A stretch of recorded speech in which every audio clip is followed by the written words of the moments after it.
Hey, what's up, guys? Welcome back to the closet. Welcome back to the Christopher Moon Show.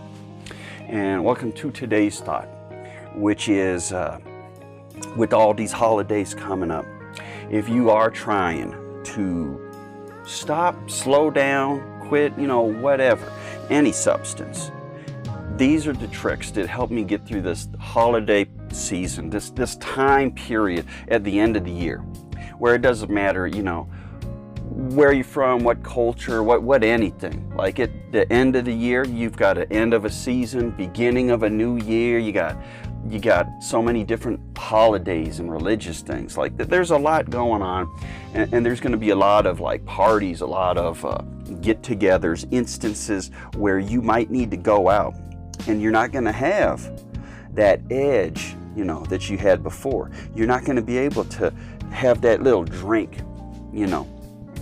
Today I messed up. I got another cherry Pepsi, but you're not going to be able to have that drink.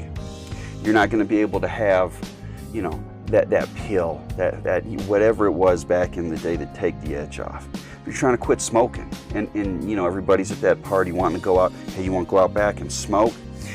Those situations get hard. They get hard. That's where you get pulled back in to the addiction. That's where you get pulled back into the bullshit that you don't want to go through. Now, some tips and tricks that worked for me. I believe that the longer you stay sober, the longer you do these things, the longer you do stuff, like it has less of an effect. It has less of an effect. I can go to a party now, everybody can be drunk, everybody can be high and be asking me, hey Chris, would you like to partake? They can put that stuff in front of my face. Where's my face at? There it is. And I'm not going to care. I'm not going to care. Because I've had enough time outside of that addiction now, where like if I would give it an inch, if I give it an inch and trade that cherry Pepsi in for some something, some kind of alcohol, some vodka, some gin, some beer, whatever it is, that little piece that I gave it back, it's going to take back all of that sobriety. It's going to take me back to where I was the moment I quit. And that was a miserable place. That was a place of like pain, disgust, just it was nasty. I just didn't like that place. So number one for me, once I'm out there having a party, doing whatever, with the family, sitting around a dinner table, everybody's talking whatever they're talking. They're having their drinks, they're doing whatever they can have that, And I need to realize that every time I see it, every time I see somebody drinking or they offer or something like that comes up, I need to realize that I am not the same as everybody sitting around this table.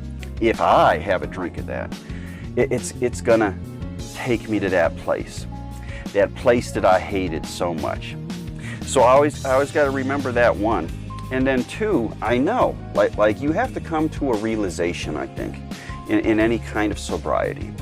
You need to come to a realization that you are addicted to this stuff, that this stuff it just doesn't work in your life, It just doesn't work in your life. So once it comes up and you see it out there, it took me a long time to stop romanticizing the idea of being able to drink like a normal person, to do drugs like a normal person, to do anything like a normal person, because I figured out I'm not a normal person. None of that stuff that's working for everybody else is going to work for me. I've got that hole that like once you open it, it's going to keep wanting and taking and taking and taking. And I filled that sucker in. It's closed. No reason to reopen it, But, so there's that. You gotta get over the notion that you can drink safely, drug safely. And maybe you can. Maybe you can. I know I can't.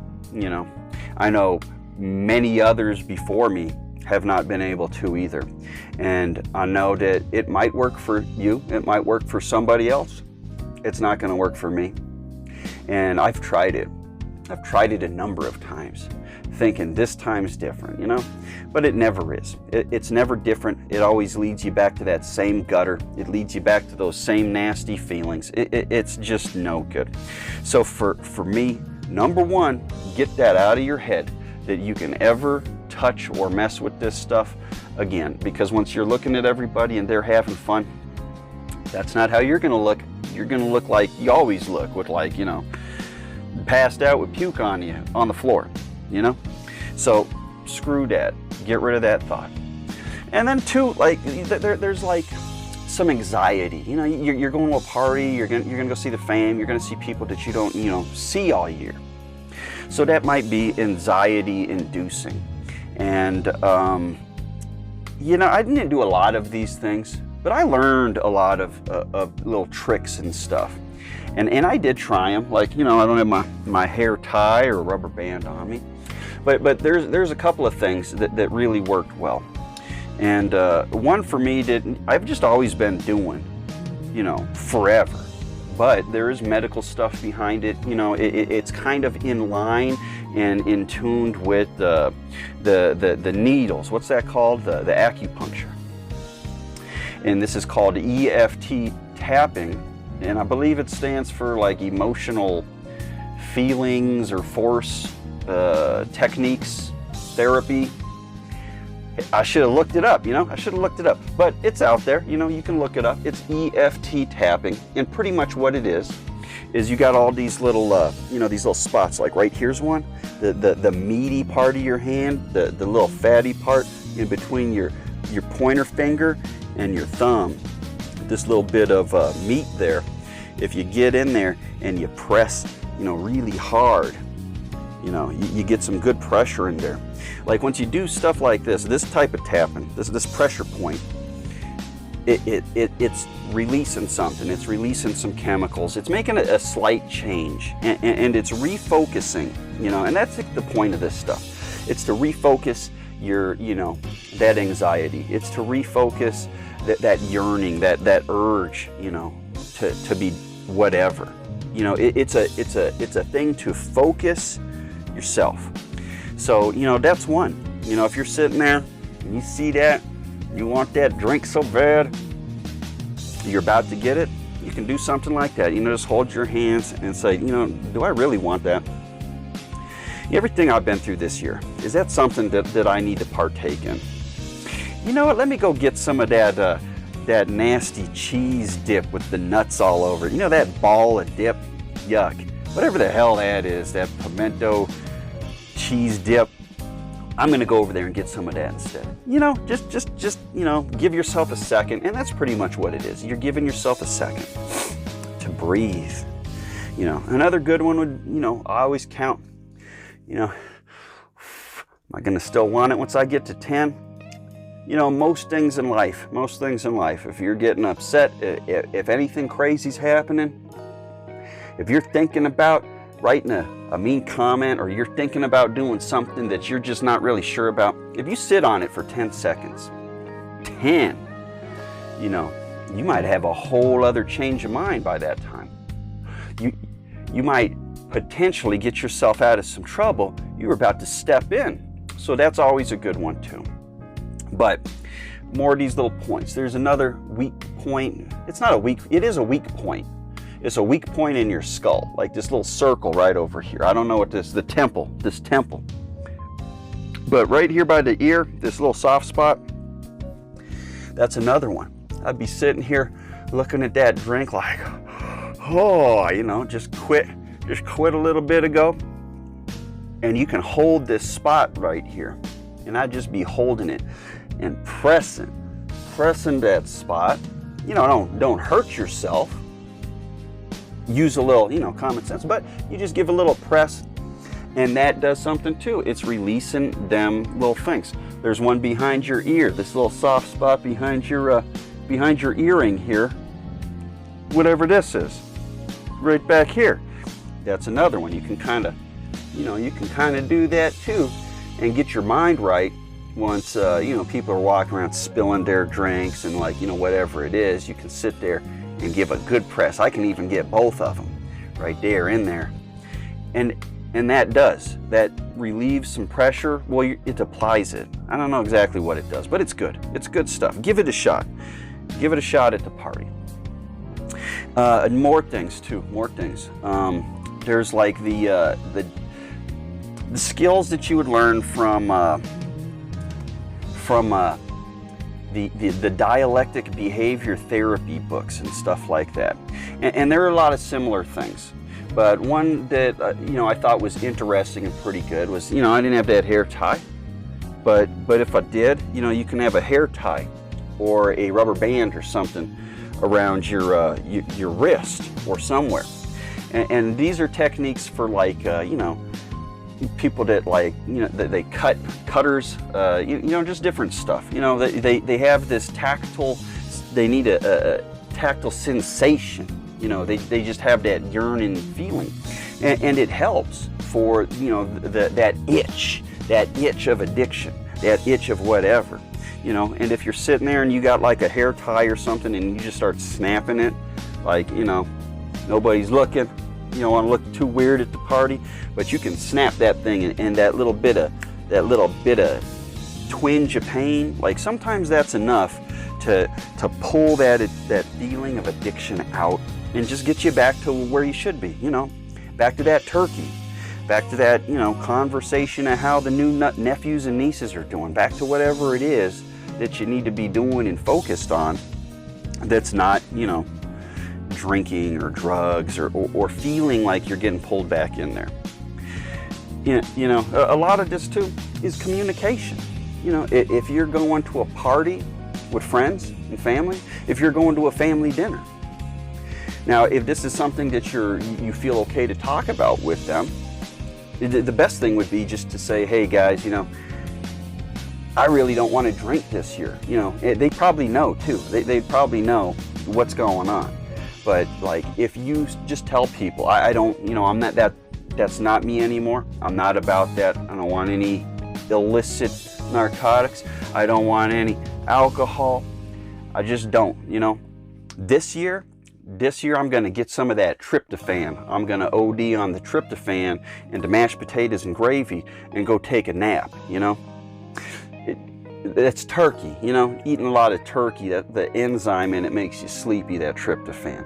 But, just pick something different, because that's usually what everything is. Once I quit the pills, I had to go to that Suboxone. I had to get a crutch. I had to get a crutch underneath my arm to help me move from one thing to another. And, I'm not saying it's good to push your addictions for one thing aside and then put a plate in front of you and start eating your way, because that's just that crutch. You have to take that crutch and use it for what it's for as long as you need it, but no longer. Because if you just keep it forever, then that crutch becomes your new addiction. It becomes your new thing. I had to get rid of those Suboxone. That was so much harder than just quitting the pills. That was miserable, Same with smoking. Once I quit smoking, the second or third or fourth time, or whenever, it's kind of a dumbass. I'd pick them back up whenever, but that's how I know. That's how I know. But I'd get a crutch, and the crutch would be those lozenges, look like a little Tic Tac, or it would be the Nicorette gum, or it would be the vapor cigarette. That was cool. I switched to the vapor, and I was like, oh, this is nice. But every time I switched to one of those crutches, today there's a man that I know. 15 years ago, he quit smoking. Over 15 years ago. And he traded it for Nicorette. He still chews like a pack of that Nicorette today, every day. Like that's once you turn your crutch into your new addiction, Yeah, there's less carcinogens and stuff in your lungs, but other things are happening. And just being in that prison of addiction to anything just sucks. So it's better just to get rid of it, as soon as you can, when the time's right. So if you need to take a little bit of food, overeat a little bit, and two, it is the holiday season. It's the holiday season. I haven't been in the gym every day like I should be. Sometimes I have a little bit of pie. Sometimes, you know, I have a little bit of, you know, that sweet sugar, that Pepsi. Sometimes I have, you know, some stuff I shouldn't eat. But, you know, it's all in moderation. It's all in moderation. You just got to take it in the way you take it in. Don't abuse it. Don't abuse it like we used to abuse stuff. So that, with all that, that's the best thing. If you can just tell people at this event you're going to, I'm not about that. I'm trying to slow down. If they're your friends, if they love you, if they care about you, they're not going to force it in your face. They're not going to say, oh, you know, you were more fun once you're drinking, once you were using. And if they do say that, hey, that's great. That's great, because you know now. You got their number, you know.